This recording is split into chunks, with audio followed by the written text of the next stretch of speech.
একটা তাকবীর দিয়ে আকাশ বাতাস মুখরিত করে দেন, লিল্লাহে তাকবীর। হয় নাই? আর একটু জোরে হিম্মতের সাথে লিল্লাহে তাকবীর, লিল্লাহে তাকবীর।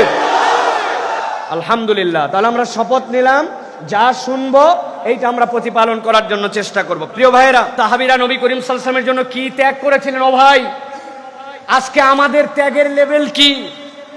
আমরা ইসলামের জন্য কি ডেডিকেশন আছে আমাদের? আমি নিজে সহ আমাদেরকে মূল্যায়ন করি। ভয় লাগে মাঝে মাঝে যে আসলে ইসলামকে আমি সার্ভ করতেছি নাকি ইসলাম আমাকে সার্ভ করতেছে। আমাদের আচার আচরণতে মনে হয় ইসলাম আমাদেরকে সার্ভ করতেছে। ইসলামের জন্য আমাদের তেমন কিছুই করা হয় নাই। ছোট্ট ছোট্ট করে বলি, খেয়াল করেন সাহাবায়ে কেরামের ভালোবাসা নবীজির প্রতি এবং তাদের ত্যাগের লেভেলটা কেমন ছিল। হযরত আবু বকর সিদ্দিক রাদিয়াল্লাহু তাআলা আনহু নবী করিম সাল্লাল্লাহু আলাইহি ওয়াসাল্লাম সহ হযরত আবু বকর বললেন, ইয়া রাসূলুল্লাহ, আর চুপে চুপে নয়, এবার আজকে আমরা সামনাসামনি দাওয়াত দিব। নবীজি বলেন, আবু বকর, এখনই কি সময়? এটা আমাদের বিপদ ডেকে আনতে পারে। আবু বকর বলেন, না ইয়া রাসূলুল্লাহ, ইসলামের তখন 38 জন মাত্র ঈমান এনেছেন। 38% only. Abu Bakr one of them. Abu Bakr কাবার পাশে দাঁড়ায়া বলতে শুরু করলেন, ইনি হচ্ছেন সত্য নবী, তোমাদের ধর্ম সত্য নয়, ইসলাম ছাড়া কোনো সত্য দিন নাই। এই কথা বলতে দেরি আবু বকর রাদিয়াল্লাহু তাআলা আনহু মার আসতে দেরি নাই। তাকে মাটি নিক্ষেপ করা হলো, তাকে মারা হলো। মারতে মারতে উতবা ইবনে আবু রাবিয়া একটা তালি দেওয়া চামড়ার জুতা দিয়ে আবু বকর রাদিয়াল্লাহু তাআলার মুখে এমন মারা মারছে, আবু বকর রাদিয়াল্লাহু তাআলার মুখের মানচিত্র পরিবর্তন হয়ে গেছে। তার বর্ণনার মধ্যে আসছে তার মুখ এমন থেতলাই গেছে, দাড়িগুলা ধরলে তার দাড়ি মোবারকগুলা উঠে যাচ্ছিল। হযরত আবু বকরকে এরকম রক্তাক্ত করার পরে আবু বকর রাদিয়াল্লাহু তাআলা আনহুর যারা বংশের লোক, বনি তাইম গোত্রের লোকেরা এসে তাকে ঠেকালো। ঠেকায়ে তাকে কোলে করে নিয়ে যায় বাড়িতে পৌঁছায় দিল। আবু বকর রাদিয়াল্লাহু তাআলা মুখে পানি দেওয়ার পরে যখন একটু জ্ঞান ফিরল, বনি তাইম লোকেরা বলতেছে, আমার আবু বকরের যদি কিছু হয় তাহলে উতবা ইবনে আবু রাবিয়াকে আজকে শেষ করে দিব আমরা। পাইছে কি? ইসলাম আনছে বলে এইভাবে আমাদের বংশের লোককে মারবে। কিন্তু ওই লোকেরাই যখন দেখলো আবু বকর জ্ঞান ফেরার পরে বললেন, মুহাম্মদ সাল্লাল্লাহু আলাইহি ওয়াসাল্লাম কেমন আছেন? মুহাম্মদ সাল্লাল্লাহু আলাইহি ওয়াসাল্লামের খবর কি? বলছে, দেখছো কেমন মার খাওয়া খাইছে, একটু সুস্থ হওয়ার পরে এখন বলতেছে মুহাম্মদ সাল্লাল্লাহু আলাইহি ওয়াসাল্লামের অবস্থা, কে মার খাবে না তো কে খাবে? হযরত আবু বকর রাদিয়াল্লাহু তাআলা মাকে উম্মুল খাইরকে বলে গেল, তুমি পারলে তোমার সন্তানকে একটু খাওয়াও, এর মাথা ঠিক নাই। তারাও বিরক্ত হয়ে চলে গেল। হযরত আবু বকর রাদিয়াল্লাহু তাআলা মাকে বললেন, মা, মুহাম্মদ সাল্লাল্লাহু আলাইহি ওয়াসাল্লামের খবর কি? তিনি বললেন, আমি তো মুহাম্মদ সাল্লাল্লাহু আলাইহি ওয়াসাল্লামের খবর জানি না। সাথে সাথে আবু বকর রাদিয়াল্লাহু তাআলা বুদ্ধি শিখাই দিলেন, আপনি যান উম্মে জামিলের কাছে, উম্মে জামিলের কাছে মুহাম্মদ সাল্লাল্লাহু আলাইহি ওয়াসাল্লামের খবর আছে। আবু বকর রাদিয়াল্লাহু তাআলার মা দেখলেন সন্তানের আবদার, অসুস্থ অবস্থায় তিনি উম্মে জামিলের কাছে গেলেন। উম্মে জামিল ছিলেন বুদ্ধিমতী মহিলা। তিনি বললেন, আমি আব্দুল্লাহর ব্যাপারে তেমন কিছু তো জানি না। আর আবু বকর কি অনেক মার খাইছে নাকি? তবে না জানি আব্দুল্লাহর ব্যাপারে, মুহাম্মদ ইবনে আব্দুল্লাহর ব্যাপারে, তবে আপনি চাইলে আমি একটু আবু বকরের দেখতে যেতে পারি। মা বলতেছে, ঠিক আছে চলো উম্মে জামিল, চলো আমার সাথে। উম্মে জামিল আসলেন। আসার পর আবু বকর রাদিয়াল্লাহু তাআলার দিকে তাকালেন, তাকায়ে বললেন, যে আবু বকরের এই অবস্থা করেছে তারা কতই না নৃশংস, কতই না খারাপ। আল্লাহ লানত তাদের প্রতি আসুক, তারা এবং তাদের দিন ধ্বংস হোক। বোঝেন আপনি একটু? উম্মে জামিল ঈমান এনেছেন, আবু বকরের মায়ের সব কন্যাটা নিলেন, ঈমান আনেন নাই। তিনি সাথে সাথে আবু বকরকে যারা মেরেছে তাদের বিপক্ষে একটা কথা বলে আবু বকরের মায়ের প্রতি একটা সফট কর্নারে চলে আসলেন। এরপরে নবী করিম সাল্লাল্লাহু আলাইহি সাল্লামের ব্যাপারে আবু বকর রাদিয়াল্লাহু তাআলা যখন জিজ্ঞাসা করছেন, উম্মে জামিল তখন বলছেন, তোমার মা যে এখানে আছে? বলতেছে, সমস্যা নাই, আমার মার মন অন্যরকম হয়ে গেছে, এখন তুমি বলতে পারো নিশ্চিন্তে। মুহাম্মদ সাল্লাল্লাহু আলাইহি ওয়াসাল্লামের প্রতি কি ভালোবাসা, নিজের মুখ বিকৃত হয়ে গেছে, তারপরেও তিনি বলছেন, আমাকে মুহাম্মদ সাল্লাল্লাহু আলাইহি ওয়াসাল্লামকে আগে দেখতে দাও, আমি নবীর মুখ না দেখলে আমি প্রথম পানিটুকু গ্রহণ করব না।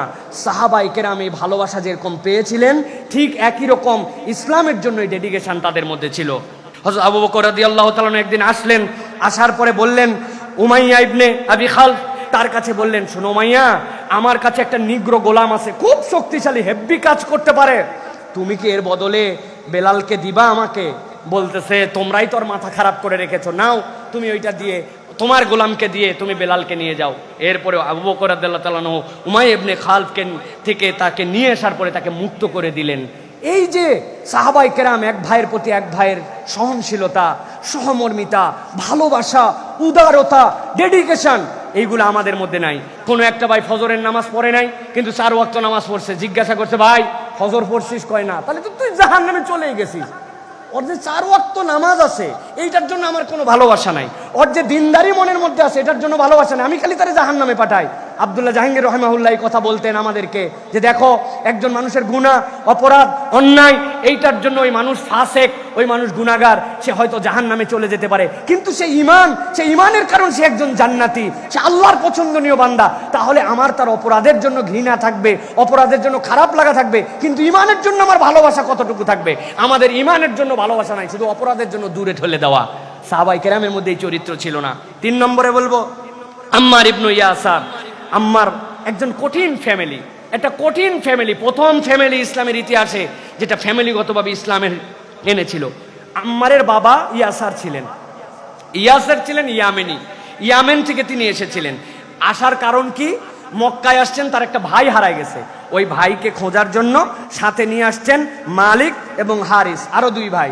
মালিক এবং হারিস মিলে তার ভাইকে এসে খুঁজে পেলেন, পাওয়ার পরে সাথে সাথে ইয়াসার বললেন তোমরা তোমাদের ভাইকে নিয়ে চলে যাও, আমার মক্কা পছন্দ হয়েছে, আমি মক্কায় থেকে যাব। আবু হুজাইফা ইবনে মুগীরা তার সাথে এই ইয়াসার থাকতেন।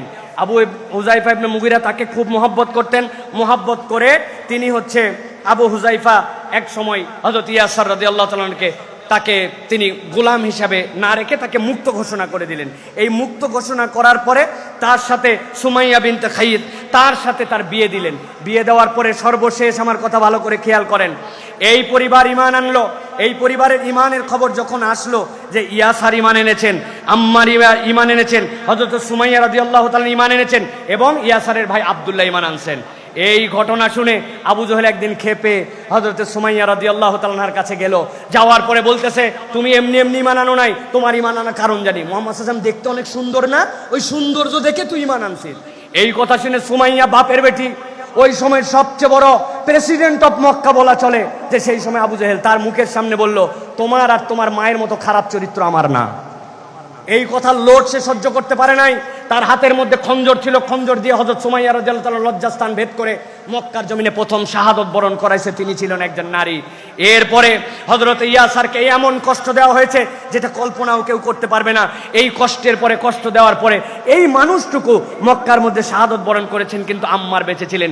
এই যে ফ্যামিলিগতভাবে তারা যে কষ্ট স্বীকার করেছেন, বলেন বুকে হাত দিয়ে আপনি আমি সহ, আমার ইমানের জন্য, আমার ইসলামের জন্য, আমার দ্বীনের জন্য আমাদের স্যাক্রিফাইস কোথায়, আমাদের ত্যাগ কোথায়? আমাদের ত্যাগ নাই। মুসাব ইবনে উমাইর রাদিয়াল্লাহু তাআলা আনহু তারা যে কষ্ট করেছেন, সাদ ইবনে আবু ওয়াক্কাস যে কষ্ট করেছেন, তাদের যে কষ্ট, এই কষ্ট আমরা কেউ চিন্তা করতে পারবো না। ওমর রাদিয়াল্লাহু তাআলা জিজ্ঞাসা করেছিলেন যে তোমার এই অবস্থা কেন?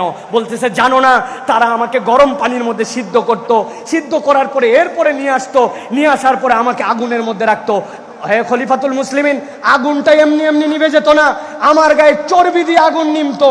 আজকে দেখেন কাপড় উঁচু করে দেখালাম, এই জায়গায় যে খন্দকগুলো দেখেছেন, এইগুলা গরম পানিতে সিদ্ধ করে পা দিয়ে আমাকে ঠেসে ধরে রাখতো, আমাকে সিদ্ধ করার পরে আবার নিয়েছে আগুনে জ্বালাইতো। আমি সেই কষ্ট করার পরে ইসলামের এই অবস্থা আমরা পেয়েছি। প্রিয় ভাইয়েরা, নবী করিম সাল্লাল্লাহু আলাইহি ওয়াসাল্লামের জীবন এবং নবী করিম সাল্লাল্লাহু আলাইহি ওয়াসাল্লামের জীবনী আমাদের জন্য বিরাট বড় অনুপ্রেরণার জায়গা। আমি 2টা লেয়ারে কথা বলেছি। নবী করিম সাল্লাল্লাহু আলাইহি ওয়াসাল্লাম তরুণদেরকে কীরকমভাবে আগায় দিতেন, কিভাবে তাদেরকে স্নেহ করতেন, আর সাহাবায়ে কেরামের ত্যাগ কেমন ছিল, যেরকম নবীকে ভালোবাসতেন সেরকম ইসলামের জন্য। এই দুয়ের সমন্বয়ে আমি তরুণদের জন্য বলবো, আসুন নবী সাল্লাল্লাহু আলাইহি ওয়াসাল্লামের আদর্শে নিজেদেরকে আদর্শিত করি, নবী করিম সাল্লাল্লাহু আলাইহি ওয়াসাল্লামের চরিত্রে আদর্শবান করি। এই গল্প শুনে আপনার ভালো লাগে, এটা ভালো লাগুক, কিন্তু এই গল্পটা আমার জীবনে যেন আসে। আপনাকে বলা হয় ইসলাম পালন করো, নামাজ পড়ো, নামাজ পড়ে না, দাড়িটা রাখো, তরুণ দাড়ি রাখার অজুহাত খোঁজে, হারাম সম্পর্কে যেও না, হারাম সম্পর্ক, অন্যায় করো না, মিথ্যা কথা বলো না, গালি দিও না, অপরের প্রতি হিংসা করো না, আসো সহমর্মী মানুষ হই।